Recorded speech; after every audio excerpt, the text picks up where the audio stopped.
Hello everyone on YouTube. I am so happy that you're here. I hope all of you are doing well. Welcome to my channel. I'm so happy that you are joining me today. Definitely I wanted a topic that is meaningful or something I actually, from an experience, have benefited from. Definitely I was that kind of child who struggled early on in life,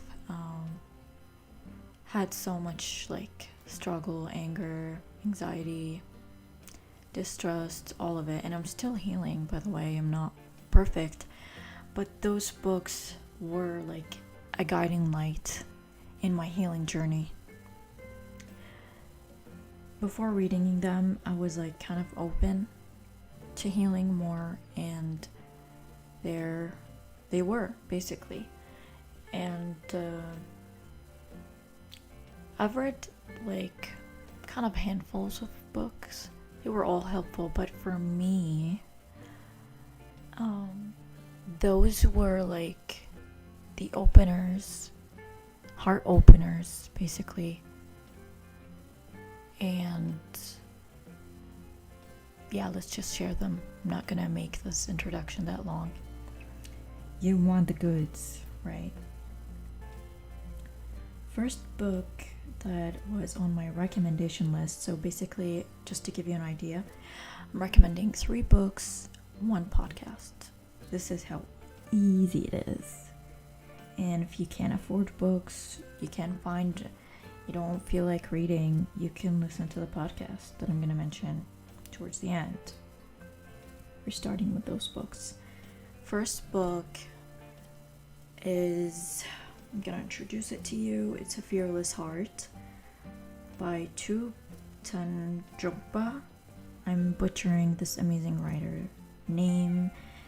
He's from Tibet, so I definitely don't know how to pronounce it right. I was trying. Still, my head couldn't remember it right, I think. Published in 2015, this book by Thupten Jungpa, a former Tibetan monk and Dalai Lama translator, explores compassion as a trainable skill with transformative power. Drawing from Buddhist practices, personal experiences, and scientific research, Jungpa introduces compassion cultivating training as 8-week program blending tradition and psychology. He argues that compassion enhances happiness, reduces stress, and fosters better relationships, offering practical tools like loving kindness meditation and Tonglen to overcome obstacles like anger. The book extends compassion beyond the personal to a global scale, presenting it as essential for personal growth, change. I don't know. And who societal. got me to figure this book out or find it. It is transformative, period. It opens your heart while you're reading into every pages, and if you're a scientific, more scientifically into research and you don't want to do anything that is not proven, it has proofs. It has proofs. And many people benefited from those 8-week training. It has changed how they present themselves to work.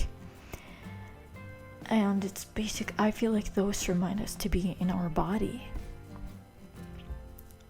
train us to have mercy in a way. And the stories shows the human capacity, and it's limitless. The human capacity to love, to have compassion, is limitless, and many beings prove that. I feel maybe once in our lives. If you have not witnessed them, this book will show you the proof. It's an amazing book. Some pages made me weep. It is incredible. Not because I'm sad, because of how beautiful. And yeah, there was sad element, but it's just all of it. And you just see the freedom in those stories. Human freedom. I don't remember. It was like I finished it pretty quickly. So, the second book, The Book of Joy by the Dalai Lama, Desmond Tutu, and Douglas Abram. This book is kind of popular. Everyone loves it. And I cannot recommend it enough. Basically, those two, the Dalai Lama, Desmond Tutu, are spiritual leaders, I believe. They have endured tremendous challenges, yet they're basically are free guys in action. There are free women too, but this book, what I happen to be reading, and they are just the embodiments of freedom, because they still get emotional, they still care, they still love, they still have humor, and they know the importance of it. And that's, I believe, what got them through. They do mention practical advices and what to avoid. The stories are super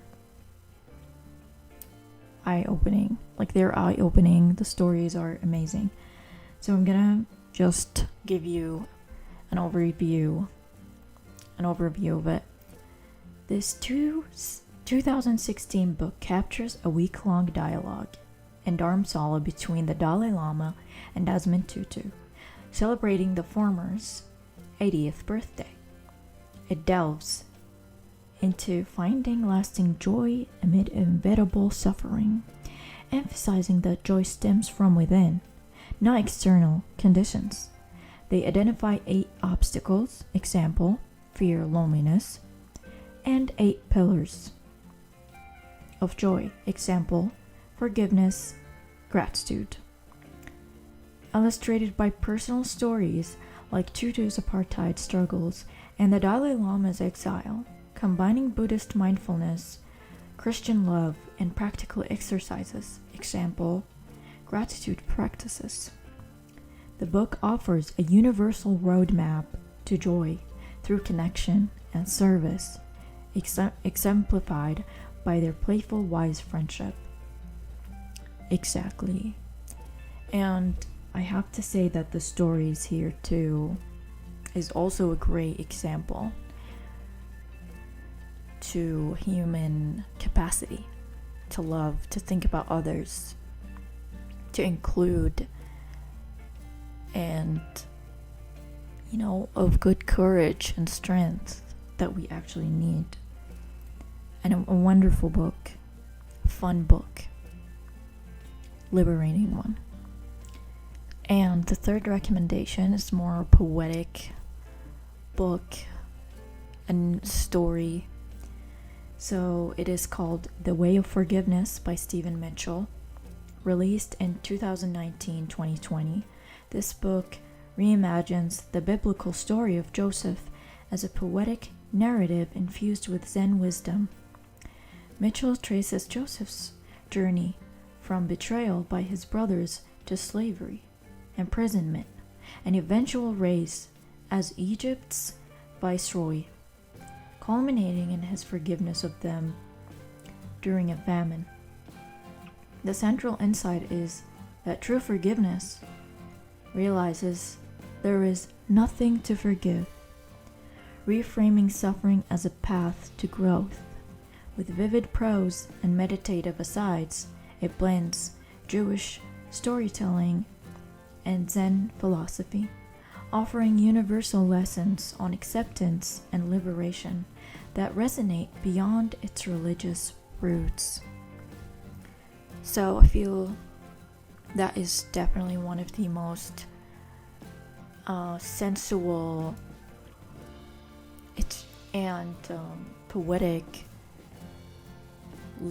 I don't know, it's when you are reading the story, Like, for example, when Joseph was in the pit, you kind of feel like you are in it. In those certain instances that felt like those, like that felt like the pit, or it's wild. It made me like kind of like peel my heart and try to clear it and having the want to, be free. It is amazing. Definitely cried just like the other two. And that's why I'm mentioning these books, because you don't just cry, you learn, you open your heart, you discover the human capacity, and it liberates in a way. Even if you're not liberated yet, you can witness it, because it's like so, I feel like we need it. So I definitely recommend those.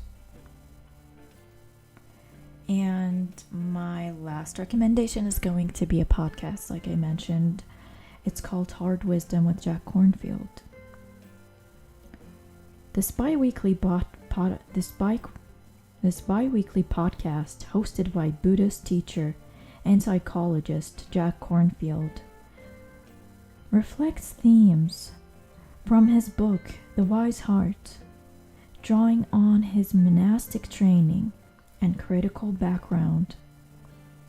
Kornfield explores mindfulness, compassion, and navigating life's challenges through Dharma talks, guided meditations, example, metta, and Q&As, delivered in a warm, humorous tone. Episodes usually last from 50 to 60 minutes, sometimes it's shorter. Connect Buddhist psychology to modern issues, emphasizing our innate capacity for love and freedom. Like The Wise Heart, it's a practical, heartfelt companion for cultivating awareness and transforming suffering, appealing to both beginners and seasoned practitioners. I've been a long listener to Jack's podcast. I still listen to it to this day. And when I listen to it, I feel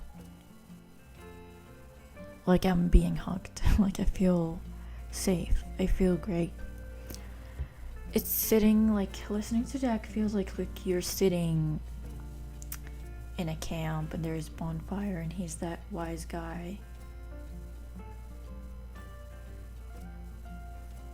Or like you're sitting with others and you're healing together and mentioning stories, and all what you want is to connect and heal. They're listening, It's like super powerful. Jack he has a soothing, amazing voice. He feels like a continuous serenity, love. I love Jack so much. So here you have it. I gave you my the beginning of my journey healing tips, and I hope it helps you. Not tips, I mean things. I don't know what to call it. I'm sorry, but yeah, I gave you one of the resources. Here we are. I gave you one of the most favorite resources that helped me in the beginning of my healing journey, and I hope you find in it something beautiful. May you be happy, may you be healthy, may you feel safe, may you feel protected, may you be free. Thank you everyone for listening. If you're still listening till now, if you like this video, please give it a like, subscribe, and there is a donation link in the description box if you're feeling generous. I appreciate everything.